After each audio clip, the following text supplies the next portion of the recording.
The lake lay quiet under the early autumn sun, its surface shimmering with deceptive calm.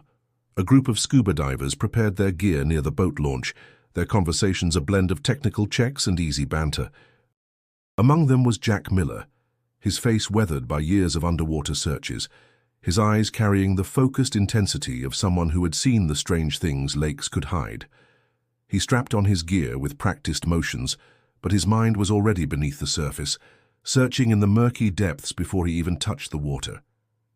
The team had been called for what everyone thought was routine, clearing old debris, checking for sunken hazards that could endanger local fishermen. Yet Jack carried with him an instinct, a sense sharpened from years of diving. Sometimes lakes kept more than just broken machinery or forgotten fishing lines. Sometimes they kept secrets people would rather never be found. As the team submerged, visibility dropped quickly. Shafts of light broke through the cloudy green water, illuminating swirls of sediment. Jack moved with calm control, his fins pushing him deeper into the shadows where the lake bed curved into a steep drop. Then he saw it. At first it was just a dark shape, half buried in silt. He swam closer, his flashlight cutting through the gloom, until the shape revealed its true form, the rusting front end of a semi-truck. Jack's breath caught inside his regulator. The chrome grille, though dulled by decades underwater, was unmistakable. A semi did not belong here, not abandoned, not submerged. He signaled to the others, his movements sharp, urgent. The divers gathered, their beams of light converging on the massive vehicle. The lake had swallowed it whole, preserving its outline in eerie silence. Jack traced his gloved hand along the cold steel, brushing away layers of algae to reveal faded lettering on the door. His heart hammered. He knew even before surfacing that this discovery would not remain simple. When they broke through the surface, gasping against the crisp air, the team exchanged stunned looks. One of the younger divers muttered, "How long do you think it's been down there?" Jack didn't answer immediately. He pulled off his mask, wiped the water from his face, and said, "Decades, maybe more." News spread quickly. By nightfall, the lakeside town was buzzing with speculation. Locals gathered at the diner, voices low, words heavy with disbelief. Stories whispered from one booth to the next. Could it be that missing trucker, the one from back in the 90s? Names, long buried in memory, resurfaced with unease, and one name in particular, Ray Dalton. Ray had disappeared in 1995, a trucker who never made it back from a long haul. Rumors had swirled back then, runaway debts, foul play, or maybe just a man who wanted to vanish. But his family had never believed he would abandon them. For years, his daughter Lisa hung posters, knocked on doors, and begged for answers that never came. Time moved on, but her grief never fully closed. Now in 2022, the lake had given up something it had guarded for nearly 30 years. And Jack Miller, standing on the shoreline, felt the weight of what they had uncovered. It wasn't just an old vehicle rusting in silence. It was a story unfinished, a truth waiting to be told.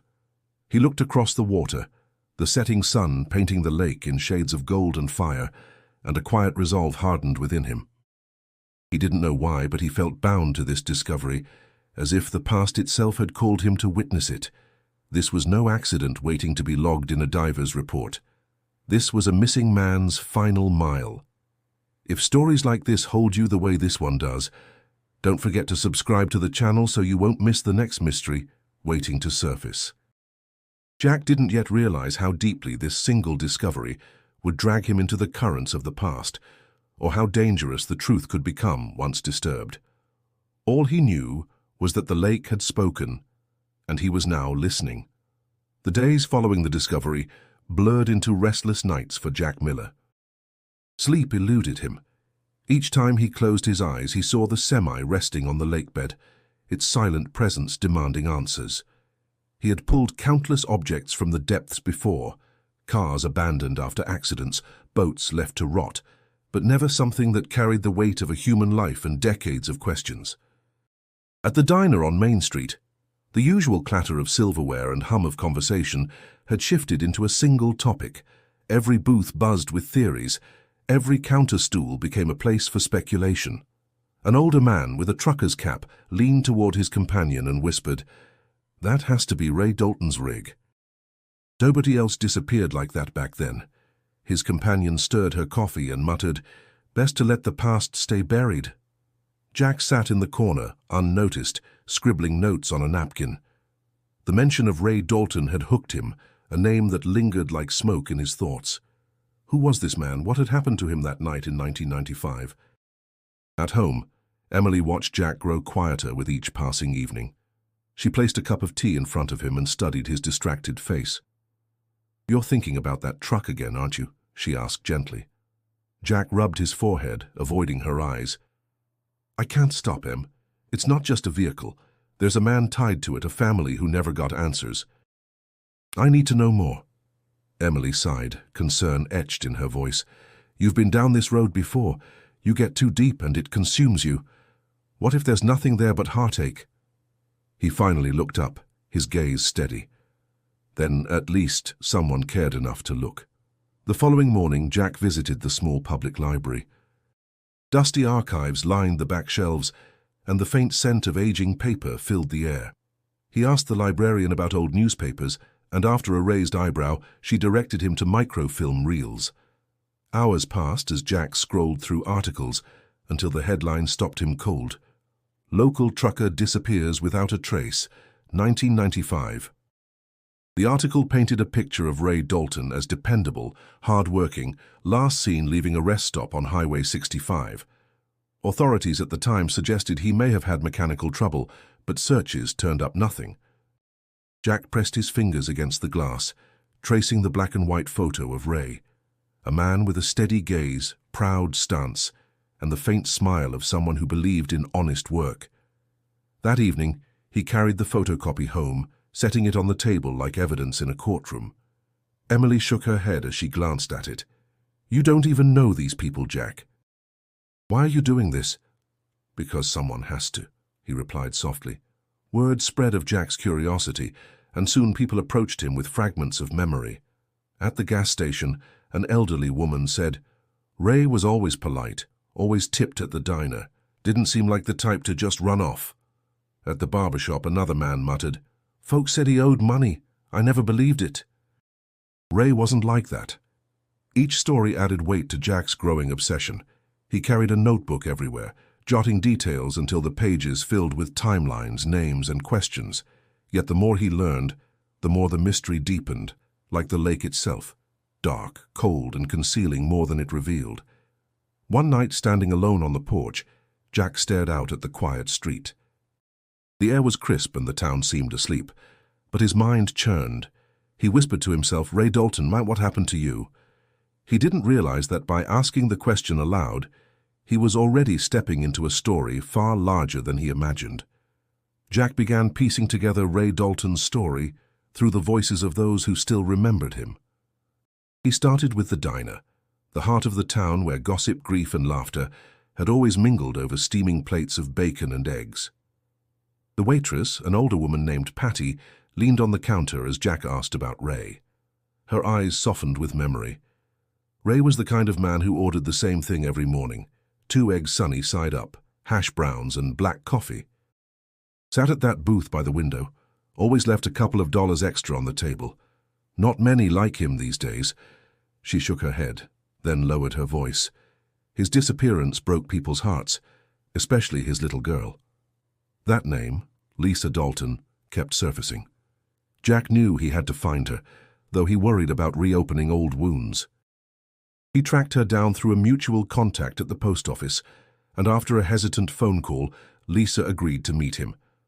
The coffee shop where they sat smelled of roasted beans and cinnamon, but Lisa's presence carried something heavier. She was in her early 30s now, her features marked by both strength and sorrow. Jack noticed the way her hands trembled slightly as she stirred her cup. "I don't usually talk to strangers about my father," she admitted, "but when I heard about the truck, I knew I couldn't stay silent anymore." Jack leaned forward, his voice calm. "I don't want to exploit your story, Lisa. I just want to understand who he was." She studied him for a long moment, as though weighing his sincerity. Then she nodded. My dad was proud of being a trucker. He worked long hours but always made time for me. Every Friday, no matter how tired he was, we'd go for ice cream. He said no delivery was more important than family. That's the man I remember. Her eyes glistened, but her voice remained steady. Jack felt the weight of her words. This wasn't just a cold case, it was a daughter's wound that had never healed. "What do you think happened?" he asked gently. Lisa's gaze drifted toward the window, where the late afternoon sun lit the street. "I don't know. That's what eats at me. Some people said he ran away, but that's a lie. He would never abandon me, never." Jack hesitated, then asked, "Did he seem worried before he disappeared?" She frowned, recalling. "Now that you mention it, he did seem distracted. He thought I didn't notice, but I did. One night I overheard him on the phone arguing with someone. I was a kid, so I didn't understand the words, but his tone, he was angry, maybe scared. After that, he tried harder to act normal. Then one morning he was just gone. The silence between them stretched, filled only by the clink of cups in the background." Jack felt an ache in his chest, not only for Lisa but for his own father, whose absence in his life had left scars he seldom admitted. In some way, searching for Ray Dalton felt like searching for answers he himself had never found. Lisa noticed his expression. "Why do you care so much? You don't even know us." Jack met her eyes. "Because I know what it feels like to lose someone and never get the truth. I can't bring your father back, but maybe I can help bring answers." For the first time, Lisa's guarded posture softened. She nodded slowly. "Then I'll help you. But promise me one thing, you won't quit when it gets hard. Everyone else has." Jack extended his hand across the table. "I won't quit." The handshake sealed something unspoken, a partnership forged by grief and determination. Yet as Jack walked back to his truck afterward, he knew promises carried weight, and this one might cost him more than he imagined. The morning air was cool and sharp when Jack returned to the lake with his team. Mist clung to the water's surface, curling like smoke as if reluctant to release the secrets hidden below. He adjusted his wetsuit and checked his gear, his focus narrowing to the descent ahead. Lisa's words still echoed in his mind, her conviction that her father would never have abandoned her. The semi had to hold something that explained the silence of nearly 3 decades. "Same area as before?" one of the divers asked, tightening his mask. Jack nodded. "But this time we're going inside." The water swallowed them whole, shadows deepening as they sank toward the truck's hulking silhouette. The semi loomed in the murky light, a metal ghost frozen mid-journey. Jack steadied his breathing, swept his flashlight across the door, and motioned for the others to fan out. The cabin door was stubborn, reluctant after years beneath water and silt. Jack wedged his knife between the frame and latch, muscles straining until it gave with a groan that vibrated through his bones. A cloud of debris swirled around them, particles dancing like restless spirits before settling again. Inside, the cabin felt eerily intact, preserved in silence. A tattered flannel shirt floated lazily against the seat, tangled in straps of a disintegrated seatbelt. Jack's light swept across the dashboard, faded gauges, a cracked steering wheel, and a CB radio still mounted as though waiting for a call that never came. Something caught his eye on the passenger seat, a battered leather wallet, swollen from years of water, but unmistakably human. He reached for it, careful not to tear the fragile material. Inside were waterlogged bills, an expired license, and photographs. Through the damage, the image of a smiling girl clutching an ice cream cone emerged. Jack felt his throat tighten. Lisa. He signaled the find to the others, who stared with wide eyes. One diver tapped Jack's arm and pointed to the glove box.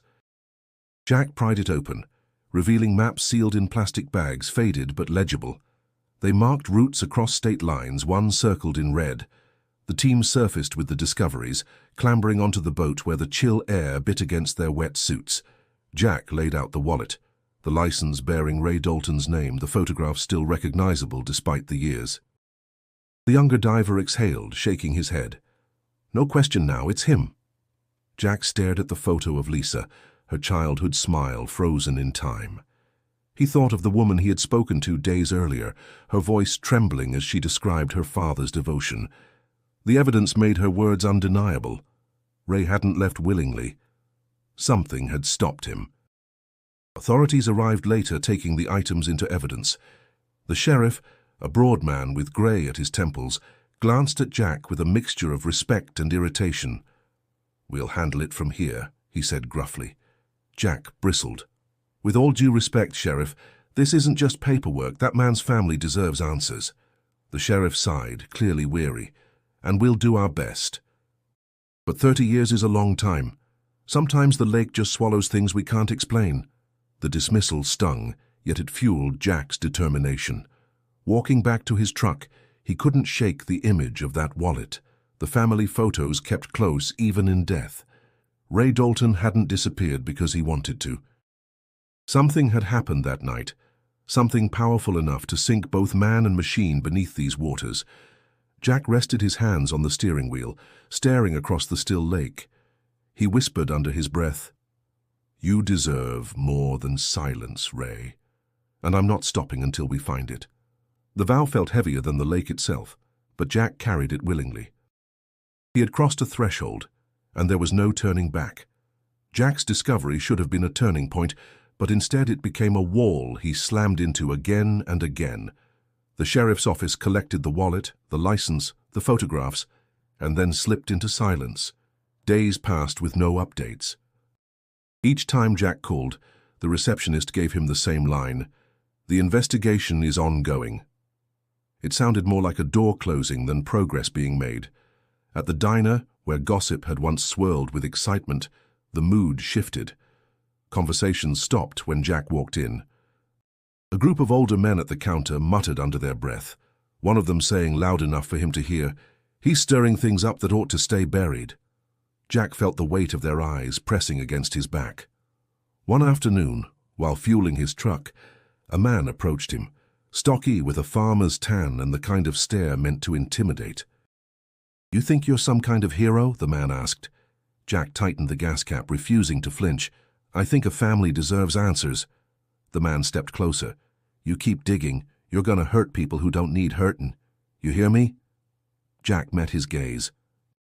If the truth hurts, maybe it's because it should. The man's jaw clenched before he turned and walked off, leaving Jack with the uneasy knowledge that resistance in town was not just whispers.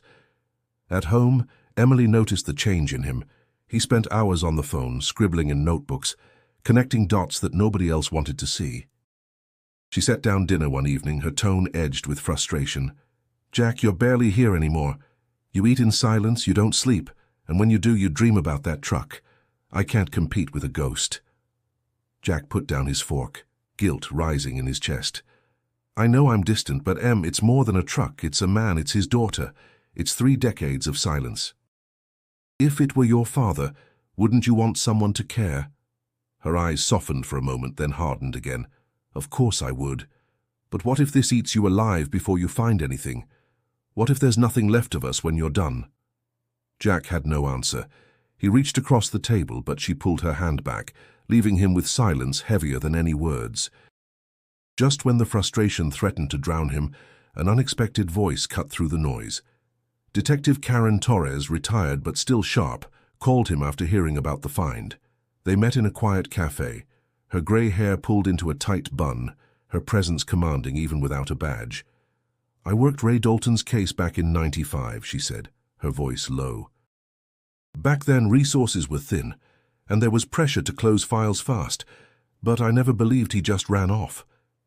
Jack leaned forward. "Then why didn't you keep pushing?" Torres's eyes narrowed. "Because doors kept closing, evidence misplaced, leads ignored. It was like someone wanted the case forgotten, and when you've got higher-ups breathing down your neck, sometimes your hands get tied. But retirement has a way of loosening knots." Jack felt a flicker of hope. "So you'll help me," she smirked. "Don't make me regret it." They spoke for hours, trading information. Torres revealed that Ray's last known haul was never logged properly, and the dispatcher who handled him left town shortly after. Jack shared what he'd found in the cabin, the wallet, the photos, the circled map. Piece by piece, the outline of something larger began to form. Still, Jack knew one thing with certainty. The road ahead would not be smooth. Between hostile locals, a reluctant sheriff, and his crumbling relationship with Emily, Every step forward felt like walking uphill with weights strapped to his chest. Yet with Torres now at his side, he wasn't alone.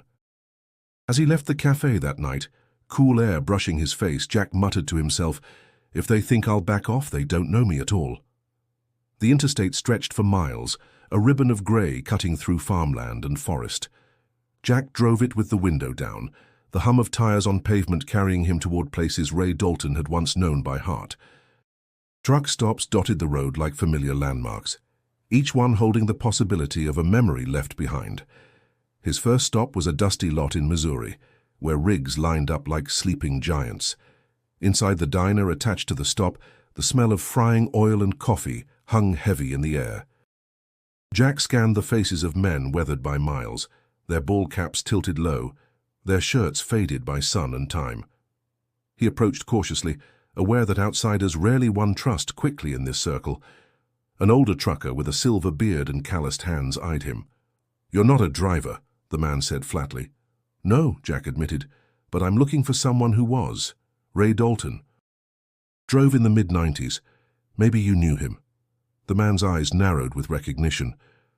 "Dalton, yeah, I knew Ray. Solid guy. Kept his rig clean, kept his word cleaner. If Ray promised to cover a load, it got there on time." Another trucker at the counter leaned in. "I remember him too. Quiet, but he'd share a story if you asked.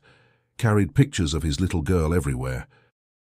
Used to show her off, brag about her school grades." Jack scribbled notes in his worn notebook, each detail painting a clearer picture of the man. But as the conversation deepened, shadows crept in. The bearded trucker lowered his voice. "There were rumors, though. Some said he was mixed up in something. Money troubles, maybe. Not his style. But folks talk." Jack pressed gently. "Do you remember his last run?" The men exchanged uneasy glances before one answered. "He mentioned a big haul late at night. Didn't say what was in it, but he seemed off, like something weighed on him." Jack thanked them, leaving a tip at the counter. Outside, the night air smelled of diesel and dust, and the lot glowed under buzzing lights. He leaned against his truck, staring at the stars. Each story made Ray feel closer, yet more complicated, a man of integrity but perhaps trapped by circumstances he couldn't control.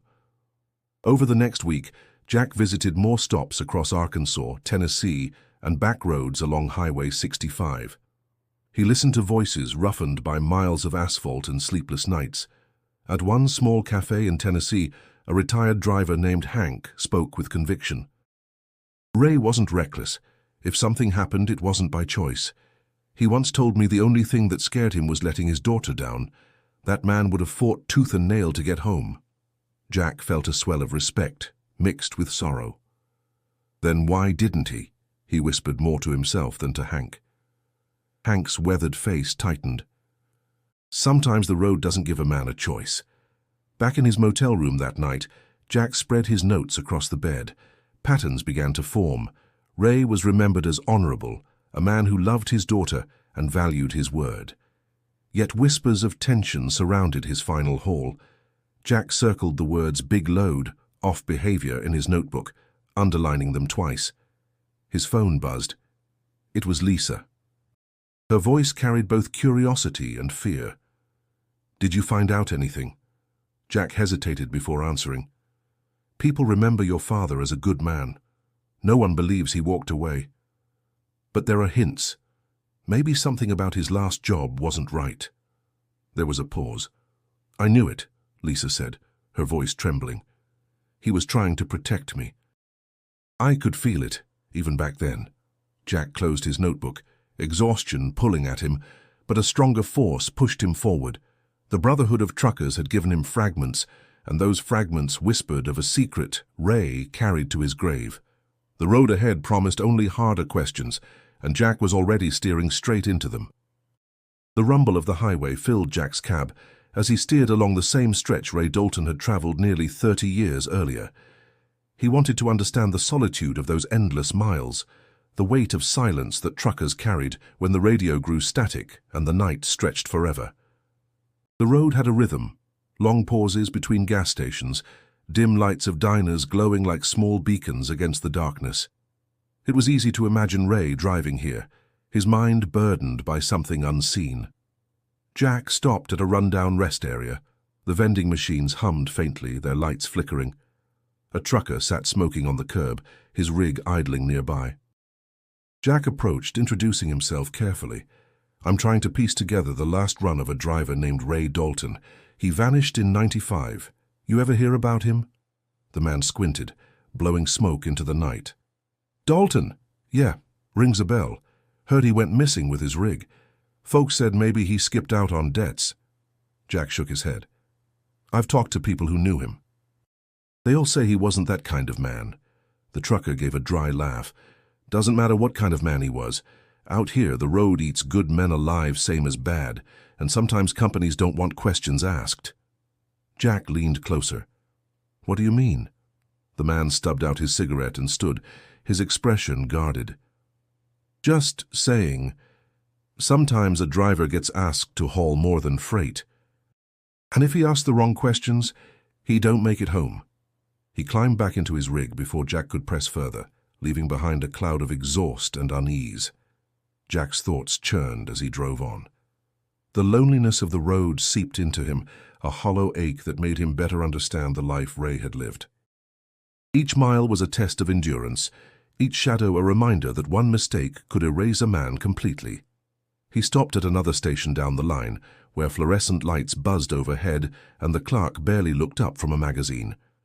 Jack asked about old records, deliveries, routes. The clerk shrugged. "You're digging up ghosts, buddy. Whatever you think you'll find, it won't change what happened." Back in his truck, Jack gripped the steering wheel tightly. He was beginning to see the wall Ray must have faced, a choice between silence and survival. If Ray had known something dangerous about his last haul, maybe he'd been forced to carry that weight alone. The next day, Jack visited the office of Dalton Freight, the company Ray had driven for before he vanished. The building was sleek now, renovated with glass and steel, but the receptionist's cautious tone suggested old habits lingered. After a long wait, Jack was ushered into the office of Mr. Harlan, a company executive with sharp features and a smile that never reached his eyes. "I understand you're asking about a driver from nearly 30 years ago," Harlan said, folding his hands neatly. "Ray Dalton, was it?" "Yes," Jack replied firmly. "He disappeared during a run in '95. His semi was just recovered from a lake. I'm trying to understand what he was hauling." Harlan's expression didn't flicker. "Our records from that time are incomplete. Many were destroyed in a flood years ago. It's unfortunate, but there's little we can provide." Jack studied him, noting the careful choice of words, the slight pause before each answer. Strange, considering Ray's last route was marked on his map. Someone must have dispatched him. Someone must have known what was in that trailer. The smile hardened. "Mr.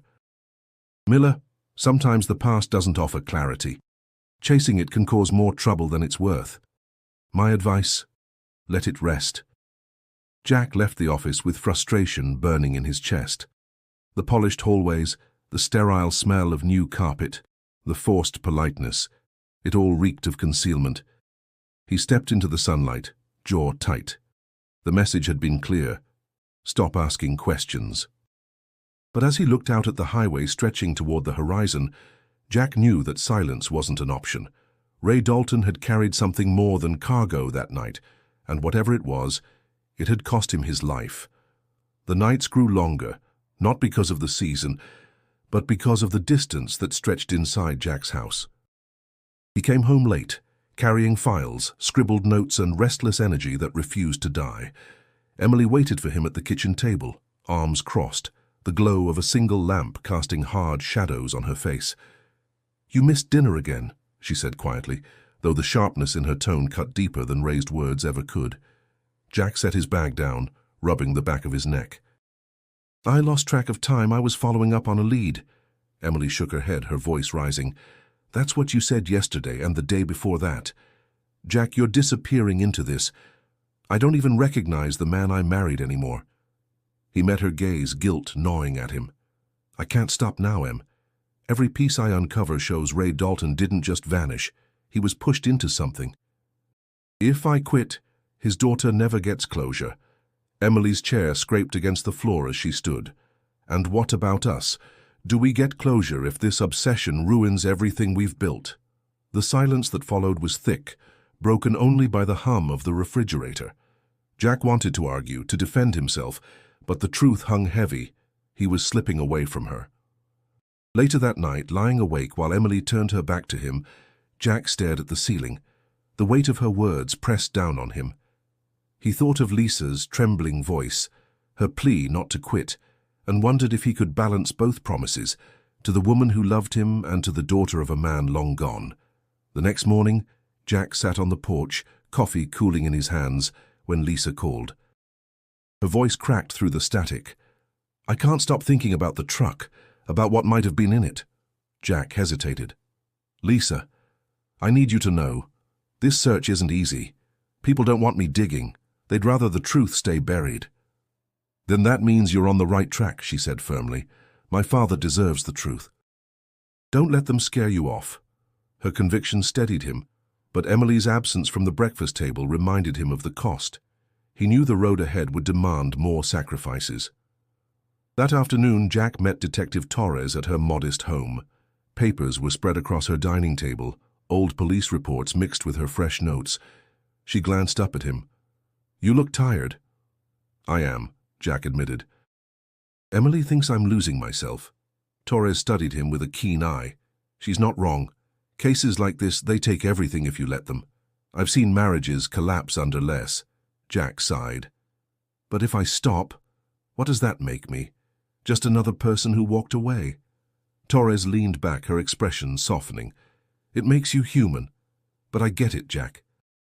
Once you've seen the holes in a story, you can't unsee them. That truck didn't end up in the lake by chance. Someone put it there, and until we know why, Ray Dalton remains voiceless." Her words struck deep. Jack realized he wasn't just chasing answers. He was fighting for a man whose story had been silenced for decades. That fight, however, was pulling him further from the life he had built with Emily. That evening, when Jack returned home, Emily was waiting again, suitcase by her side. His chest tightened. "Emily?" She held up her hand. "I'm not leaving for good. I just need space. I need to breathe, Jack. You're consumed, and I can't watch you drown in this." He felt his throat tighten, but he didn't stop her. The door closed softly behind her, and the silence left in her wake was heavier than any threat, heavier even than the lake.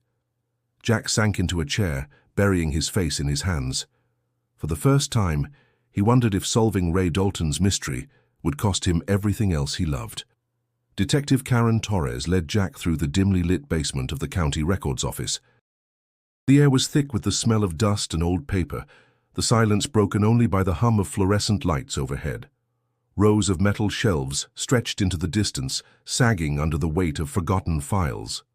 "Most of what you're looking for should have been digitized years ago," Torres muttered, flipping through a logbook. "But sometimes the past gets conveniently misplaced." Jack raised an eyebrow. "Misplaced or hidden?" She shot him a look that confirmed his suspicion. "Let's just say I've been around long enough to know the difference." Hours passed as they searched, their hands blackened by dust. Jack's patience wore thin, but Torres moved with sharp precision, pulling folders, scanning notes, discarding the irrelevant. Finally, she froze. "Here." She laid a faded file on the table. The tab read, "Dalton Raymond, 1995. Jack's pulse quickened as Torres flipped it open. The initial report listed Ray's disappearance, the search along highways, interviews with co-workers. But then abruptly the pages thinned. Entire weeks of the investigation were missing. "This doesn't make sense," Jack muttered, scanning the pages. "You said you worked the case. Where's the follow-up? Where are the tips, the dead ends, the statements?" Torres tapped the folder with a bitter smile. "Gone, and not by accident. Look here, the chain of custody signatures." "Somebody signed these pages out and never returned them." Jack clenched his fists. "Who?" "Sheriff at the time, Bill Harkins, retired in 2000, moved out west. Good luck finding him." The realization hit Jack like a punch. An officer sworn to protect had buried the truth. Torres reached deeper into the box, pulling out a brittle envelope. Inside were photocopies of delivery manifests from Dalton Freight. Most looked routine: lumber, textiles, appliances. But one stood out, Manifest RD 4527. The cargo description was blank, unusual for a regulated shipment. Jack traced the empty line with his finger. No cargo listed, just a destination. Torres nodded grimly. And look at the date, Ray's last run. The night he disappeared. Jack leaned back, exhaling sharply. So he was carrying something they didn't want logged. Torres lowered her voice. This isn't just sloppiness. This is deliberate. That shipment was meant to vanish along with him. Jack's mind raced. He imagined Ray behind the wheel, clutching the wheel tight, aware that something about his load wasn't right. Maybe he knew too much. Maybe he'd argued. And then silence. As they packed up the documents, Torres paused. I should warn you. If the old sheriff signed out those files, it means the cover-up wasn't just corporate. Law enforcement was in on it too. That kind of rot runs deep. Jack's stomach tightened. Then the people I've been trusting to investigate this might be the same people who buried it. Torres gave a dry laugh. Welcome to my world. You're starting to see why I retired early. That night, back at his motel, Jack spread the files across the bed. The hum of the air conditioner filled the silence as he pieced the puzzle together. The circled route on Ray's map, the blank manifest, the vanished pages, it all pointed to a story larger than one man. Lisa called while he studied the documents. Her voice was shaky. Did you find anything? Jack hesitated, not wanting to overwhelm her. But the truth pressed against his chest like a weight. Your father's last run wasn't ordinary freight. The records were scrubbed. Whatever he was carrying, it was important enough that people wanted it erased. Lisa was silent for a long time before whispering, then he didn't stand a chance. Jack closed his eyes. The words cut deep. Ray Dalton hadn't been a man who ran away.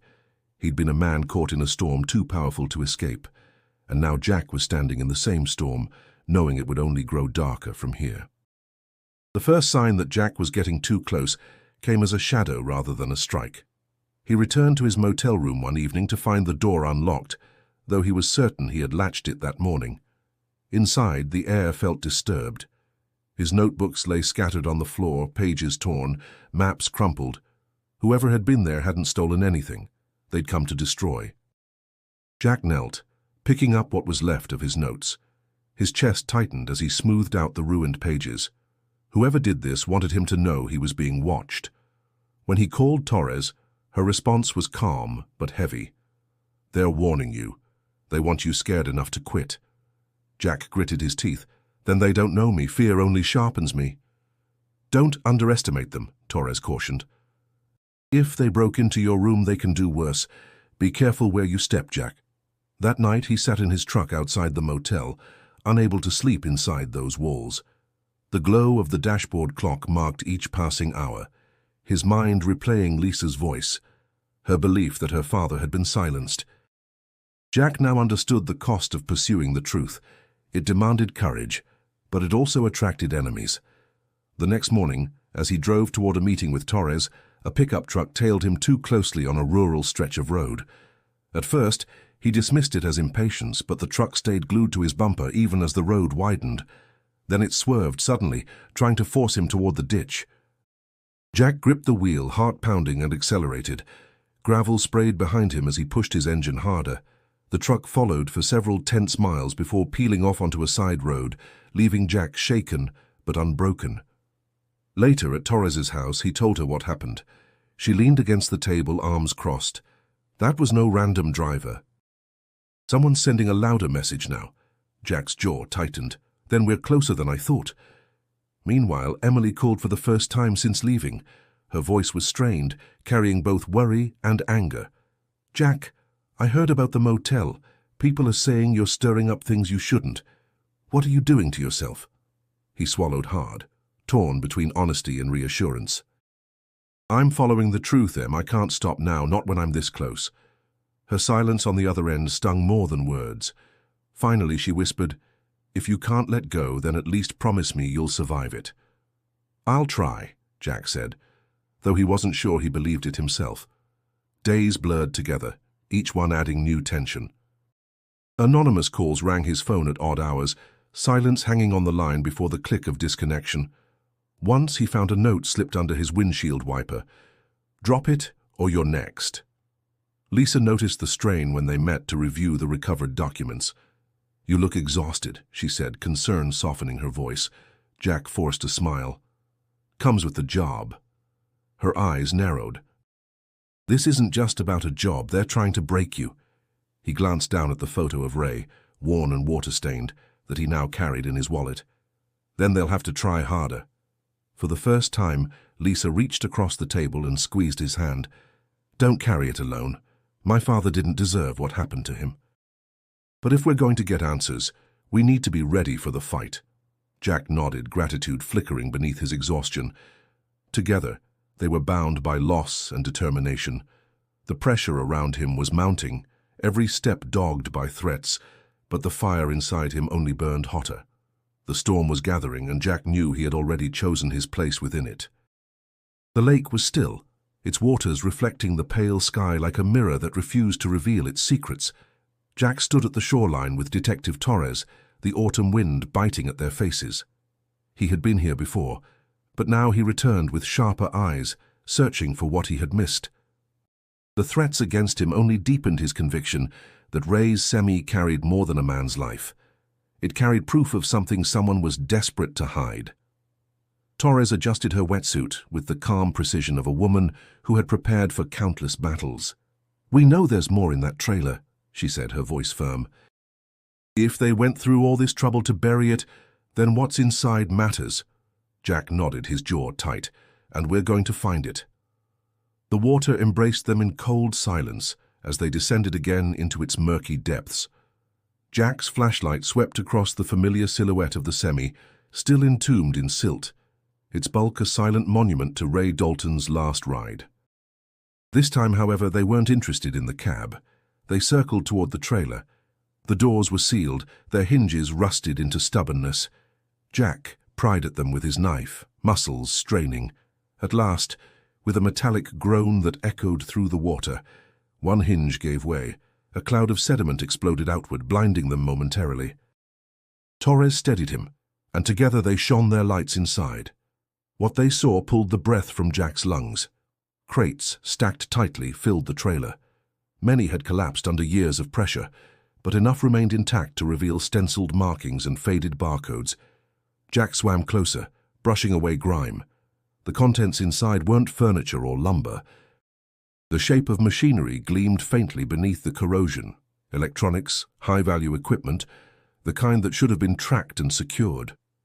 Torres tapped her light on a label still legible on one box. Restricted. Federal distribution. Her eyes widened behind her mask. She signaled sharply for Jack to back away. When they surfaced, both gasped against the cold air, pulling off their gear in hurried breaths. Torres spoke first, her voice edged with disbelief. "That wasn't ordinary freight. Those crates belonged to the government. Military-grade electronics by the look of them, and they weren't supposed to be in that truck." Jack stared at the water, his mind racing. So Ray wasn't just hauling freight. He was carrying stolen cargo. Or contraband someone needed moved off the books, Torres countered. She wiped water from her face, her expression dark. Either way, it ties his disappearance to something bigger. Smuggling, corruption, take your pick. Jack's chest tightened as the pieces aligned. And when he realized what he was transporting, they silenced him. The weight of the discovery pressed heavily between them. Jack thought of Lisa, her voice filled with hope each time he called. Telling her the truth would break her heart, but not telling her would betray everything she had trusted him with. As they packed their gear, Torres warned him.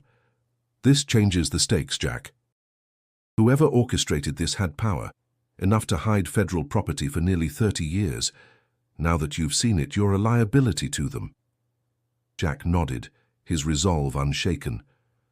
"Then they'll have to try harder. Because now we know Ray wasn't lost to an accident. He was buried on purpose. The sky had darkened, clouds rolling in with a promise of rain. Jack stood for a long time, staring out at the lake as the first drops fell. The water rippled gently, as if mocking him for taking so long to uncover its secret. For the first time, he felt he was no longer chasing shadows. He had touched the truth, held it in his hands, and though it endangered him more than ever, it also lit a fire inside him that nothing could extinguish.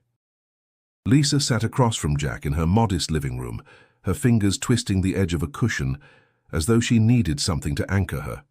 The glow of a single lamp lit her face, and Jack could see the storm of emotions gathering in her eyes. He had told her what he and Torres had uncovered in the trailer: federal cargo, contraband worth enough to change the fate of anyone who touched it.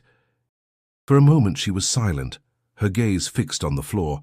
Then she spoke, her voice low. "I remember something. I was just a kid, but it's been buried in my mind all these years." Jack leaned forward. "Tell me." Lisa swallowed hard, her hands trembling. "The night before he disappeared, I woke up because I heard him on the phone. He was pacing the kitchen, his voice raised. I couldn't make out all the words, but I heard him say, 'I don't want any part of this. You hear me? I've got a daughter.'" Her voice cracked, and she paused to gather herself.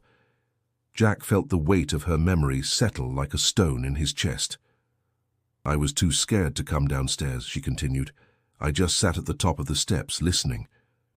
Whoever he was talking to, they weren't giving him a choice. I remember him slamming the receiver down so hard it made me jump, and when he came upstairs to check on me, he forced a smile. He tucked me in and said everything was fine. But I knew it wasn't."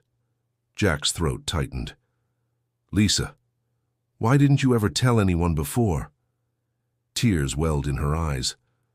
"Because I thought it was nothing. I was a child, nobody would have listened, and part of me was scared that if I repeated what I heard, it would make it real. So I kept it buried. All these years, I blamed myself for staying quiet." Jack reached across and gently took her hands. "This isn't your fault. You were a child, Lisa. The responsibility wasn't yours, it was theirs.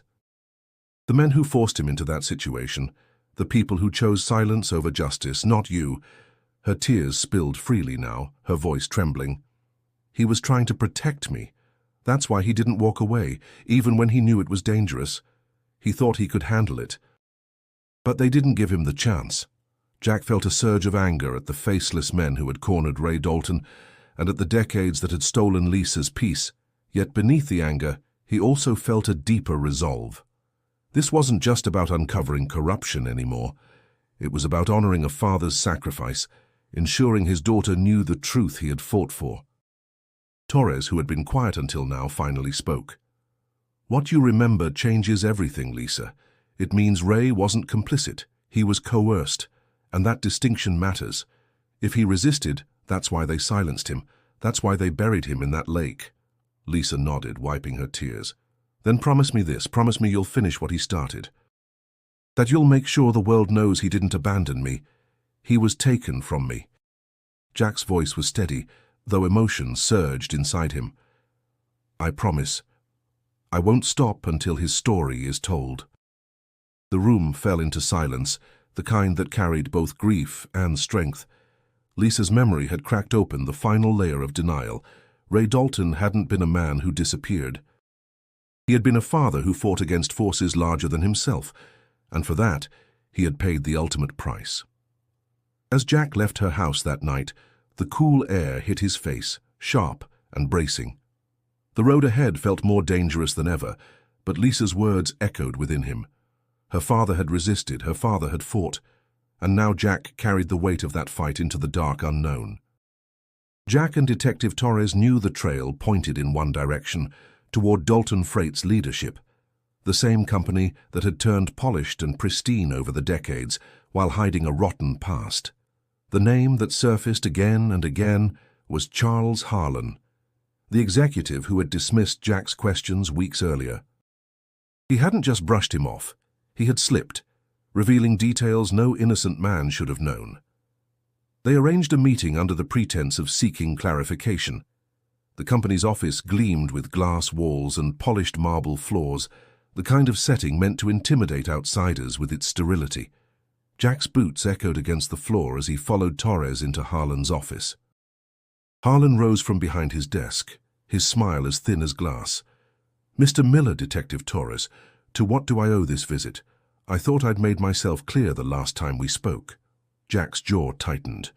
You did, but clarity has a way of surfacing when you least expect it, like a truck pulled from the bottom of a lake. Torres placed a folder on his desk, her eyes locked on his. We found records, sealed manifests, falsified reports, and crates inside Ray Dalton's trailer. Federal property. Harlan's smile faltered for a fraction of a second before returning, colder this time. You're misinterpreting what you've seen.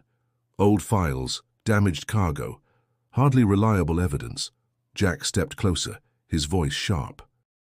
Then explain how you knew the truck had been submerged before we even told you. Explain why Ray's last manifest was scrubbed clean, why a sheriff conveniently removed half the investigation files. Explain why a man who lived for his daughter suddenly vanished with a load that wasn't even supposed to exist. For the first time, Harlan's composure cracked. His fingers tapped the desk, betraying nerves he struggled to contain. Be careful with your accusations, Mr. Miller. Words like that can cost you dearly. Torres leaned in, her tone like steel. Cost who, exactly? You or the people you worked with back then? Because the more we uncover, the more this looks like smuggling with law enforcement in your pocket. The silence stretched, charged, and dangerous. Harlan stood abruptly, smoothing his tie. This conversation is over. Leave now before I call security. Jack's eyes burned with defiance. You can call whoever you want. The truth doesn't care about your security guards. They left the office under the watchful eyes of suited men, the tension thick enough to choke on.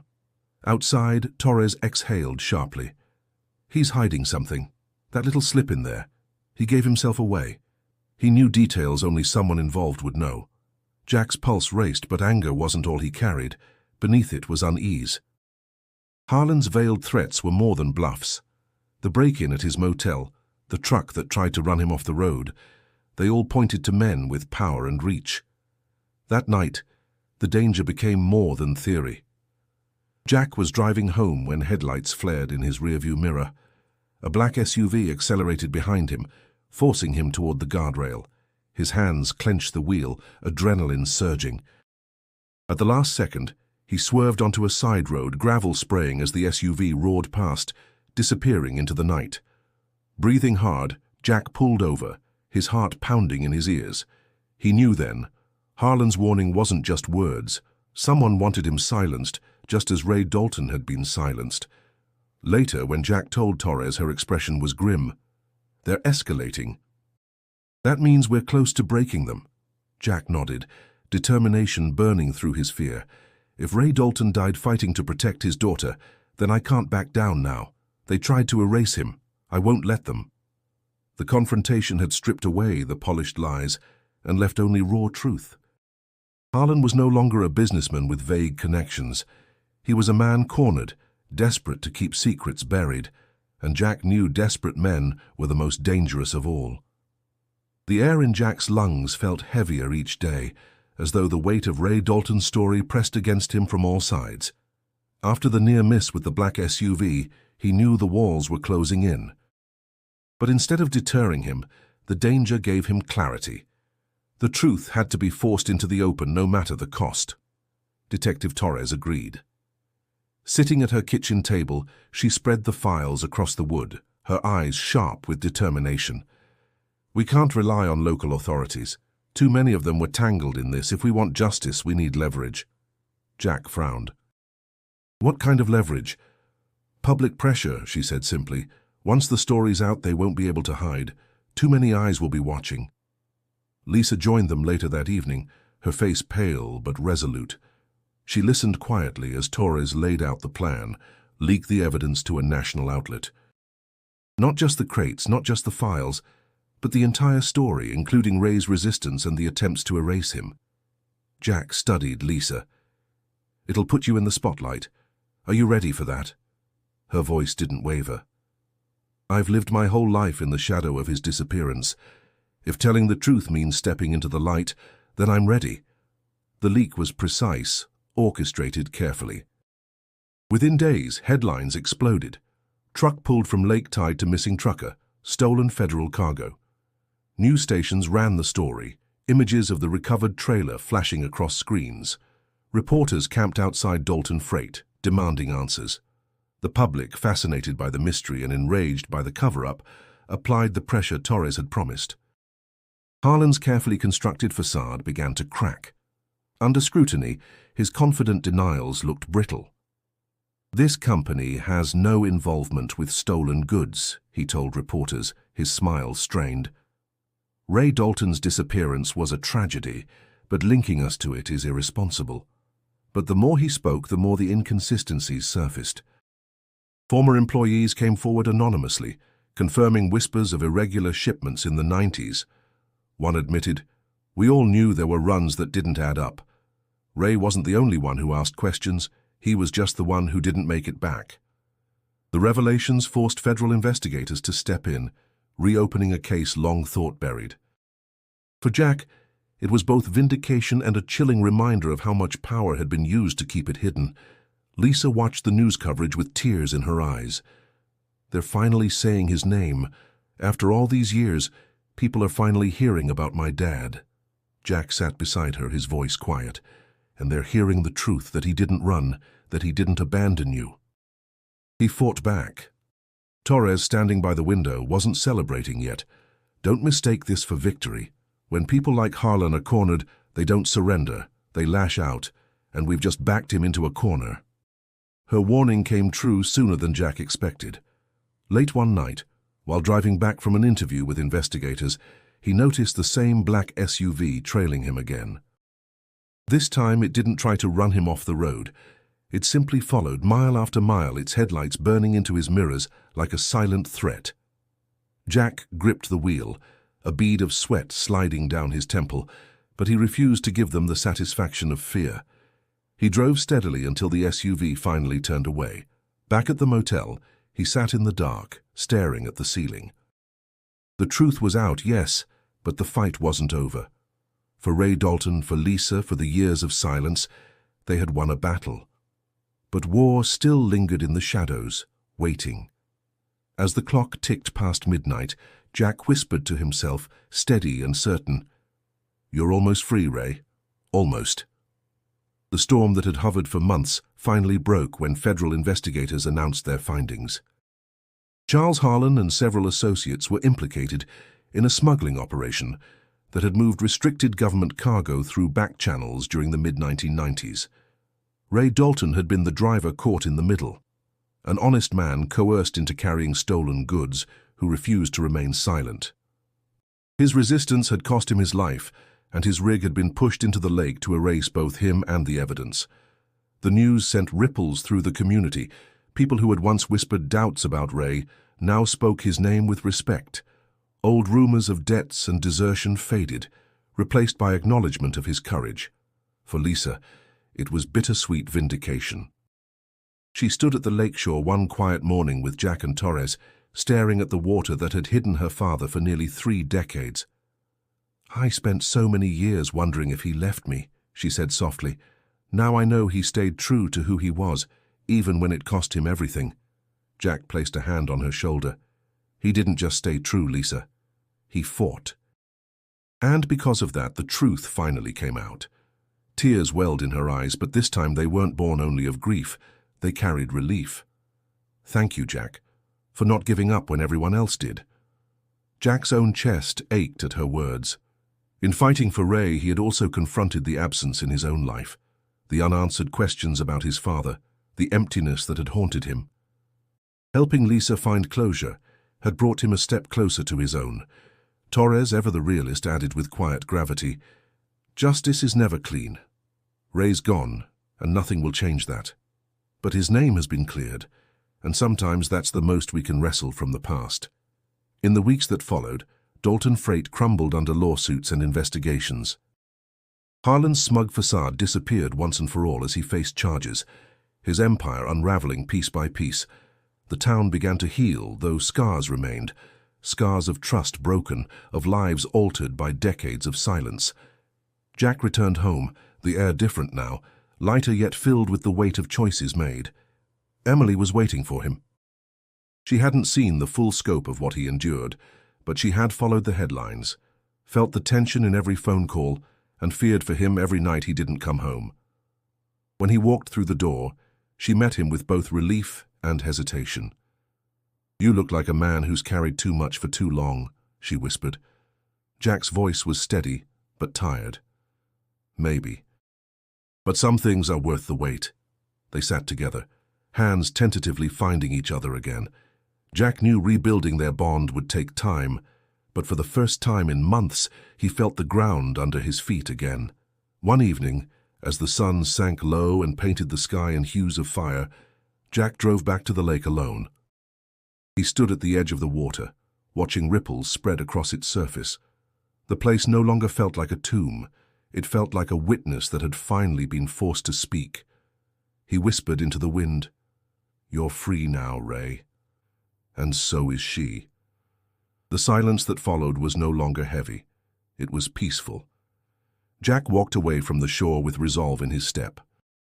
He knew there would be other mysteries, other hidden truths demanding to be uncovered. But this one had reached its end.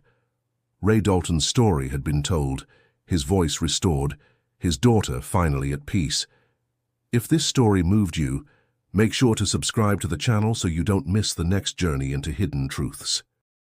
And right here on your screen, click the suggested video to continue with another powerful story that deserves to be heard.